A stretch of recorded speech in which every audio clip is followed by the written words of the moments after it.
Swift coin, patent and trademark.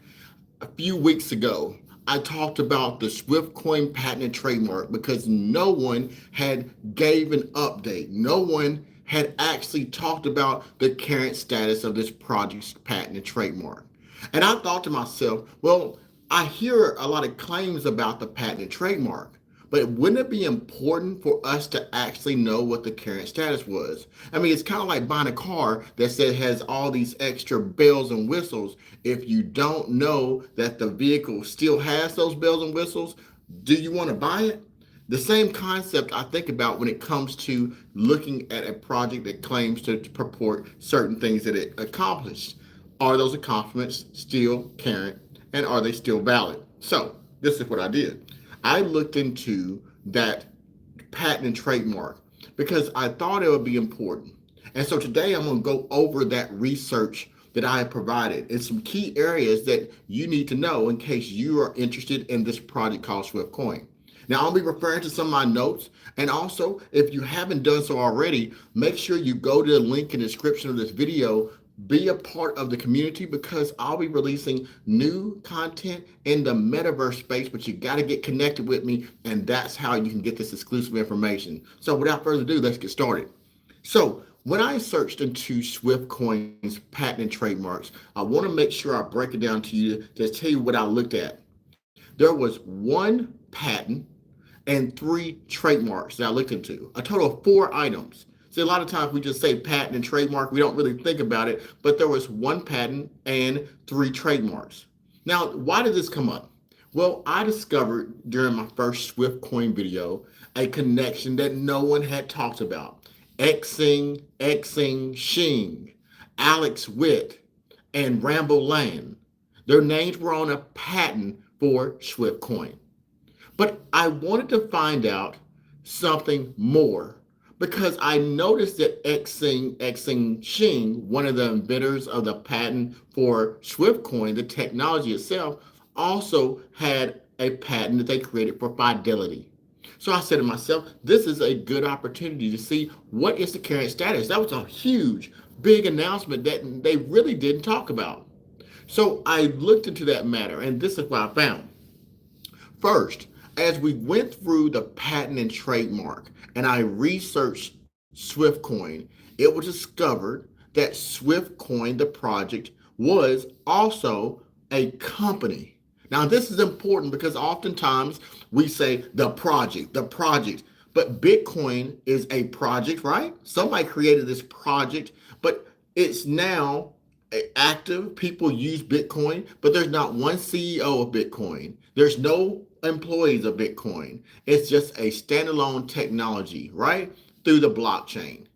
Well, what was different about this is that SwiftCoin has a face and it has a company tied to it called GooCoin, GOOCOIN.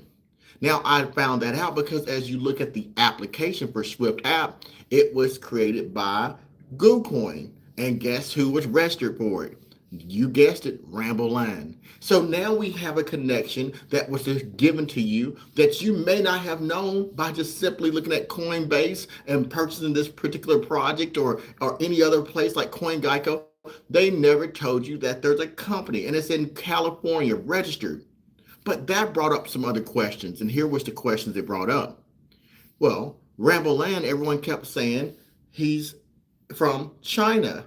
So how did GooCoin come to be?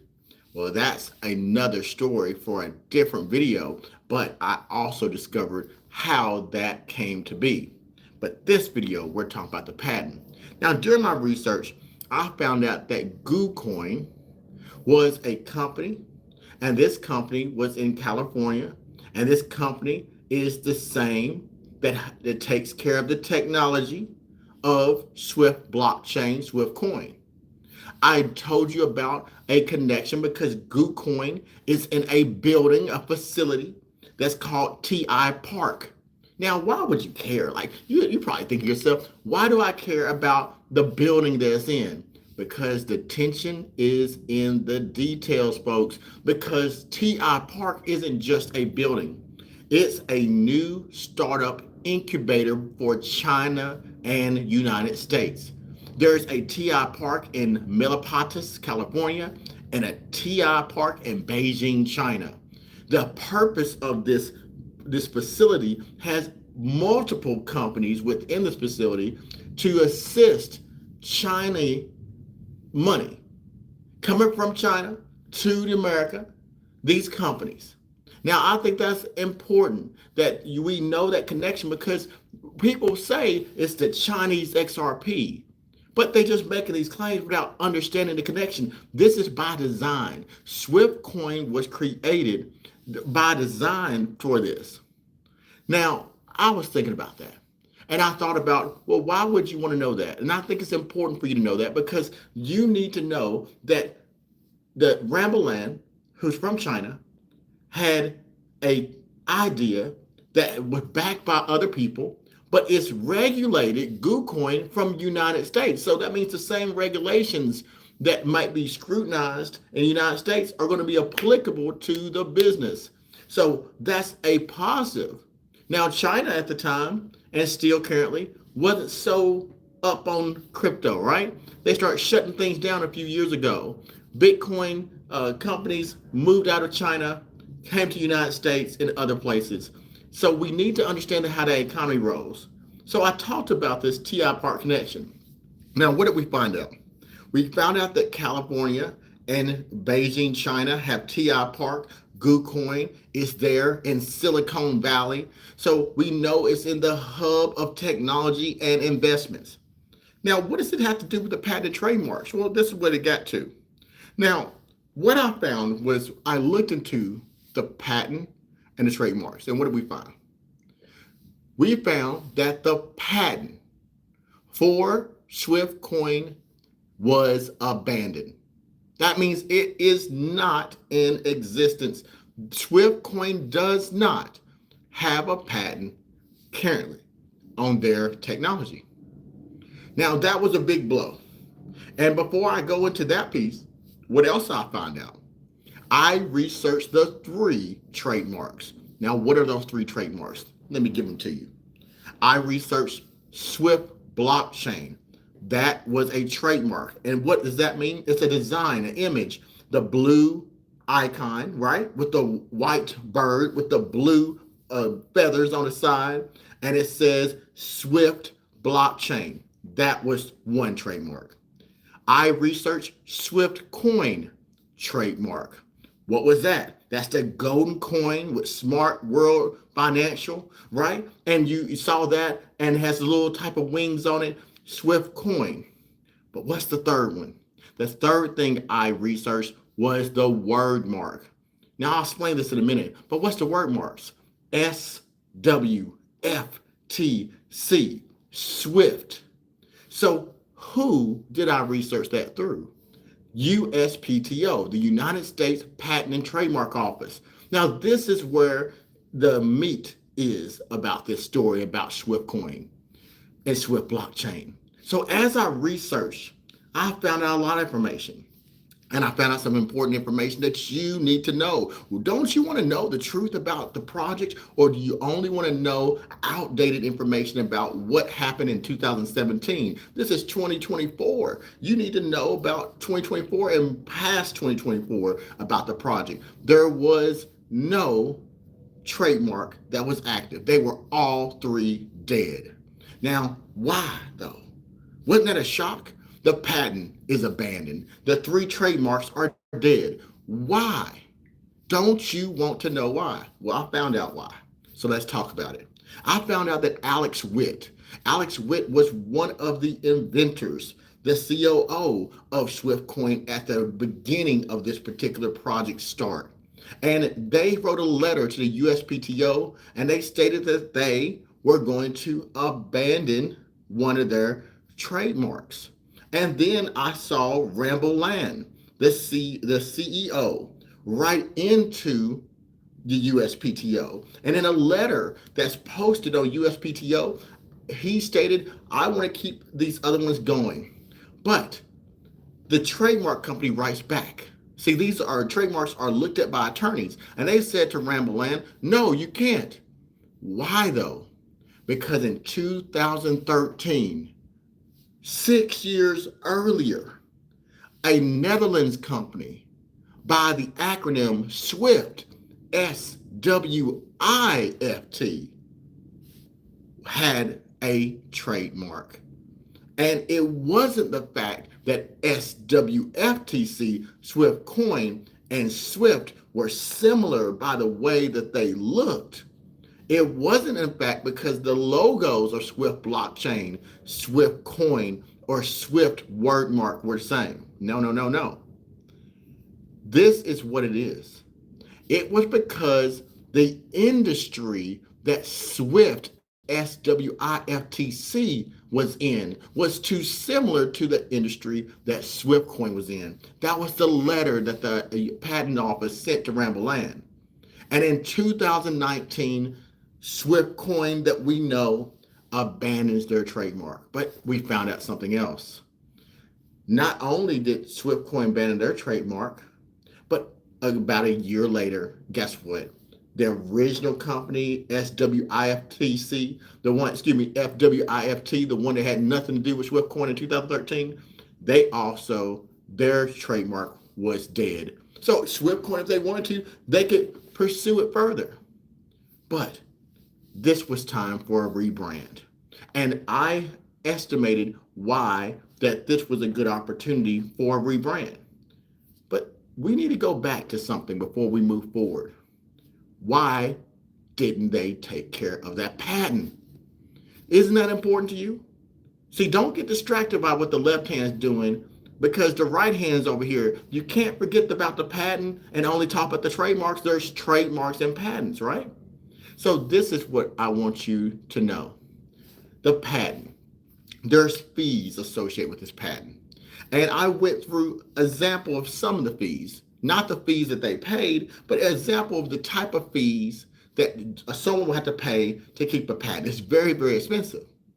And what does that have to do with anything? Well, this is for the first time I talk about price. Because you know me, I don't like to talk about price predictions because I am not a psychic, and neither is anyone else who's talking about these projects, because no one can predict based on historical information if a project's going to do well, right? So this is what we found out. California requires companies to file each year, and GooCoin filed each year, their money that they have made. From what I saw based off of California records, the Secretary of State, is that GooCoin filed, and their filings show that they made around $130,000, their net worth, from the time that they originated until about 2022 during COVID, and it crashed. Why? Because COVID-19, and you know the market in Bitcoin crashed. Now, looking at the prices based off of my information I researched for patents and trademark, it appears that if the company is reporting accurately, that it would have cost more money than GooCoin would actually make if it was to try to maintain those patents and the trademarks. And at the time, they couldn't get the trademarks because of why? Another company already had it in 2013. So in my mind, the logical conclusion that we can draw from that is likely some of the motivators was, why spend money to try to obtain trademarks in SWFTC that another company has to try to hold on to a patent if it would make your company go bankrupt? So, in my opinion, I think they chose the best course of action that they could at the time. Now, could there have been other contributing factors? Sure, but we're not privy to that. This is the open source information that I found in my research, and I'm sharing it with you and allow you to draw your conclusions of why they don't have a patent, nor do they own the trademarks. Now, they still can use the trademarks, but others could possibly use them too. But before we go into that deep, I just want you to know that this is probably a good idea for them to rebrand, to expand, called strategic patent abandonment. From experts that I reviewed, attorneys who looked at this particular feature, and the things I read, oftentimes companies come to this decision. Either they forget to renew their fees for the patent, which I don't believe that is true, or they make a strategic financial decision. If the current market can't support paying these fees, they will abandon their patent. That's what I believe that they chose. Now, let's go a little bit further. So we talked about the rebranding and global moves. Now, what's the global moves? Well, I think the global move for this patent and trademark piece is, if I can't hold on to my patent and I can't hold on to my trademark, they're really in a bind, don't you think? Sure, someone else could come in and take their patent, right? The patent is not in an active status. So you have a limited time, if I was them, to find people able to use my technology. And that's because you want others to build off that technology and you're the go-to person. And what do? They start hitting the ground hard. And over this course of time, from 2017, when they first started this company, until present day, they have over 50 blockchains, and now upwards in the hundreds of cryptocurrencies that use their technology. Now, sure, if another company is big enough, another company is savvy enough, they could go in. But remember, Ramboland, Xing Shing, and Alex Witt created the technology originally. They're the experts, the subject matter experts in this thing. Xing Shing went all the way to Fidelity. They did this, and Fidelity made lots of money off of their Socrat patent for their ETF, which it was also created by Xing Shing, a similar person, right? That made the same patent for Swift Coin. Now, is it exactly the same? No, but the fundamentals are the same. No different than the fundamentals of an automobile. It might have different brands, but the fundamentals of how they work are typically the same. So now Swift Coin had to make a decision. And what do? They got people using their technology. They start to do what? Build relationships. Everyone under the sun. And they build a network, because the more they build a network, the better they can secure their technology through these use of these relationships that they're building. Now, what else we found? Well, this is what we found. So after we determined that Swift Coin did not have a patent, Swift Coin does not have a trademark, we found out there's a secret connection, because in the filings, I found a name. And you need to remember this name. This name was the key that opened up my next video, was called the Billionaire Blueprint. And that name was John Shin. For this moment forward, if you mention Swift Coin and you don't mention John Shin, you're disrespectful, because John Shin is the Moses of this project. John Shin, through his connections, has put Swift Coin on the block. And that's what I brought you, because we saw that John Shin had another company called GooCoin. And John Shin was the same John Shin that was found on the white paper. But I didn't tell you about all of John Shin on this one. That's for the next video. But you need to know that John Shin is someone you cannot ignore, because from that connection built the Billionaire Blueprint. Now, lastly, to wrap this part up, I want you to know this. When I showed you the previous video for the patent and trademark, go check it out. It's worth your time to know everything you can about a project, a company that you're interested in putting your hard-earned money into. One thing I also did was take you there, go there virtually, and we visited TI Park. We visited the one in California. So I took a look around the building and I showed you where it was on the map in China. We don't just make claims on the Underdog Research Channel. We show receipts that you can go see yourself.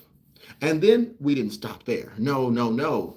See, what we did then is then showed you Also, another piece, which was Singapore. Because on those trademarks, we found this the one thing that was interesting, which was what? We found that the Swift Coin Foundation Ltd. Now that doesn't mean anything to you, but that was the name of the company that registered originally the three trademarks. Now, why is that important? Well, that was in Singapore. So I traced it back and we went to the building in Singapore and I showed you that right then where the building should have been, where the address was based on the information I found on the United States Patent and Trademark Office information. And we was able to look at that to verify their existence. And then last but not least, what did we do? Oh, yes, yes, yes.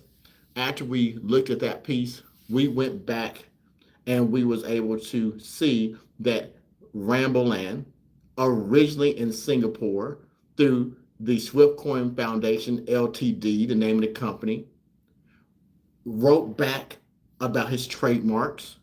But when he wrote back, he used the GooCoin company's address and name in California for his responses to the USPTO.